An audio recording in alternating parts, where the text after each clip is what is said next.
Tools, part of my tool collection. Well, at least half these tools, I have to admit, are in my toy collection. Never used them. They seemed a good idea at the time, but I found I didn't actually want to use them. And yet they were very clever. Now, the first one here, actually, I found very clever, but I do use. I use it constantly. It's a dialer blade, I suppose you call it. There's about 6 items here. When you push this out comes a little Phillips, perhaps. Turn it round to a new blade, and out comes a little bladed screwdriver. And then as a punch, it's a little bit knackered now because I've been using it as a punch, unfortunately, like someone often does. It's not made for that. But it's something I've used constantly because it's very, very helpful. It's got a proper ratchet mechanism as well, which is very useful. So perhaps it should have stayed in my toy collection, but actually I've used that many, many times. Another one which I've got in my toolbox, but I have to say I don't use it that well, is one of those few which are lighted. This is a very early lighted one. I don't think many of these were produced, and the bulb's gone on this one as well.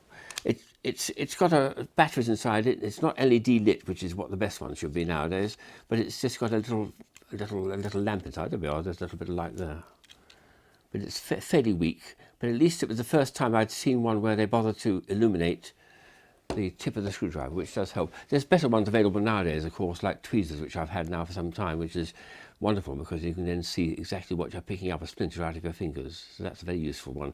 And a very nice one here, which I've recently acquired, but I haven't yet used. There's got a nice little light in it as well. Quite a strong light there, which comes onto the tip, but I'll come on to that with the multiples.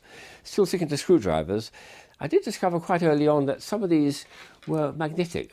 Was it on purpose or not? I think it is actually. They're made purposely so that when you're lifting them up, and this is another magnetic one, it will hold it very nicely. The trouble comes when you've got a brass screw, which is not magnetizable. How do you get around that? Well, there was somewhere in my collection, but I seem to mislaid it with a little sleeve that went over it. But this is a much cleverer idea, which I came across in 1992. It's got a split blade here. And when you push this piece up, the two splits are forced together and they're wedge-shaped, so they expand outwards. And that now expands onto the channel of the top of your screw. So if I place it on the screw, it fits in very nicely. I then push the sleeve forward. It expands and grips the inside of the channel of the screw, and if it's a brass screw or an aluminium screw, it doesn't matter, it'll still hold it. That's a very clever idea, that. Having said that, I have to admit it's been sitting in my case since 1992, and I picked up a lot of tools at the same time. But the idea is a nice one. I like to show it to people even if I don't use it. At the same time, also in 1992, I came across this wonderful joke one, which a company in Germany was showing at Frankfurt. There's sensible tools inside the case here, but this is just a little sort of joke item. They said at the time, well, you tie a knot in your handkerchief, so why not tie a knot in the blade to remind you when you're reassembling a component you've left one screw out, or not to forget to put the last screw in, perhaps. It's a little joke item, and I've enjoyed it, the joke. So that's the screwdrivers.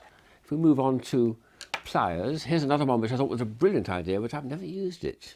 You've probably come across it. They're called parallel pliers.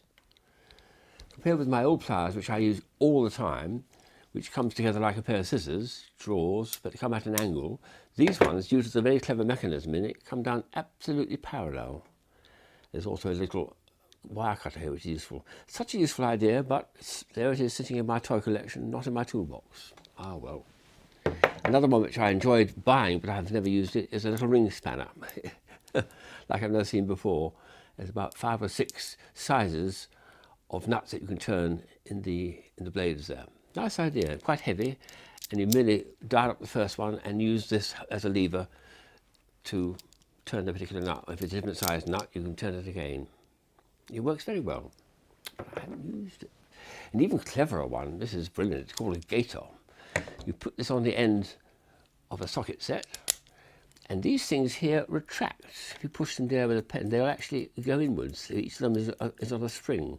So when you introduce a nut to it, it sinks in and it's gripped very, very tightly by those metal pins. Whatever the size of the nut, it'll be gripped by it, and very well. And it's got a nice ratchet as well, of course. Again, something I feel I should be using for the car or something, but I've never actually used it, but I do enjoy showing it to people. A Gator grip, very clever. Now hammers, there are a few hammers out in the world. This is a strange one. This is made of brass. What's the point of this? I've never used it, I have to say. That's much too soft to bang things. Well, it's a multiple one, because in here, in the base, is another tool. It's quite useful, that. It's a nice little Phillips type. And in here is another tool, a little blade one. And in here is another tool, a nestling set of screwdrivers. Phillips, bladed Phillips. Very neat idea.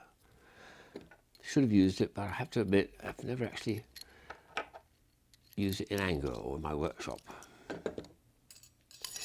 Then the other hammer I've got is a plastic hammer. Well, it's entirely a joke item. The idea is you leave it around and ask someone perhaps to bang on something, and they do that.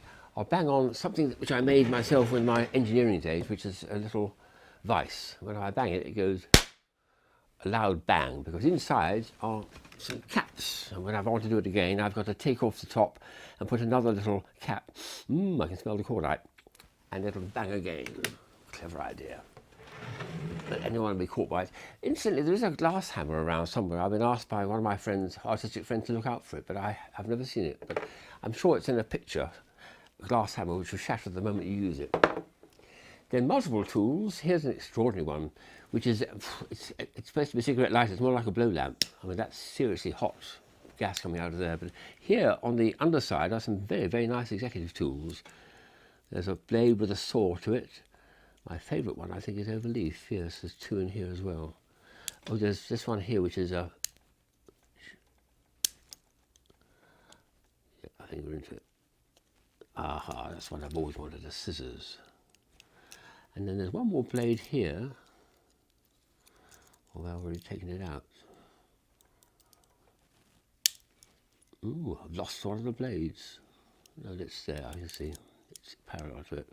This is quite a nice idea because it's actually three tools in one. See if you can spot them. This one here, I'll take the scissors away. That's got three tools in one. It's a screwdriver at the top, it's a bottle opener in the centre, and there's a little nail file in one piece. Very clever idea. There are credit cards around about this size, and this is one which is just for lighting and illuminating things.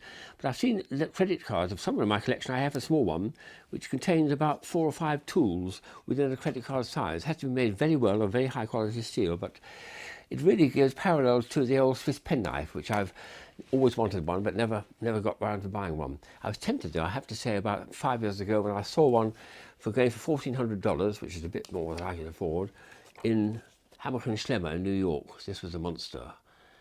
It was $1,400 and had about 200 tools in it. It's like carrying an entire toolkit in your pocket. That's small fry though, compared with one that I saw 25 years ago, which I saw a picture of, which was the world's biggest one, which was 10 pounds of weight and had about 300 or 400 tools in it. And the craftsman in St. Gallen in Switzerland spent about 750 man-hours making this monster. What an extraordinary thing to do. But 10 pounds weight, well, this is 5 pounds weight. That's bad enough in my pocket, but 2 of those in my pocket, that would be very bad. I think I ripped through several pockets and coats before I managed to hold that on. The last item here, which is a very cute little item, is rusty tools. I first came across this about 20 years ago, I think it was, in a food shop in London. I thought, rusty tools. Yes, I have done that occasionally. If I left out a pair of pliers like that in the garden for about 6 months, sometimes over winter, it would appear like that. This actually is made of chocolate, and there's a company in Switzerland, in Italy now, making a whole range of these, in Britain as well, making an enormous number of rusty tools. What's nice about this is the chocolate itself is delicious. It's a very high quality chocolate, quite heavy. This one's got a bit broken now, so I must start eating it, I think. But it's just chocolate. It's what they also do, which is very clever, is to take the design from old, well-worn, well-used pliers. They don't take new tools. They take the mould from old ones, which have got little gouges on it. It looks as though they really have been well used. And then it appears more realistic. And also, just recently, I've come across, and a friend let me handle, new tools. Again, all made of chocolate, but with very nice finishes there, mostly silvers and golds. So there are many tools around, but this one here, which is my, tastes delicious. My spanner, it's time to eat it. Have you tasted your spanner recently? Huh.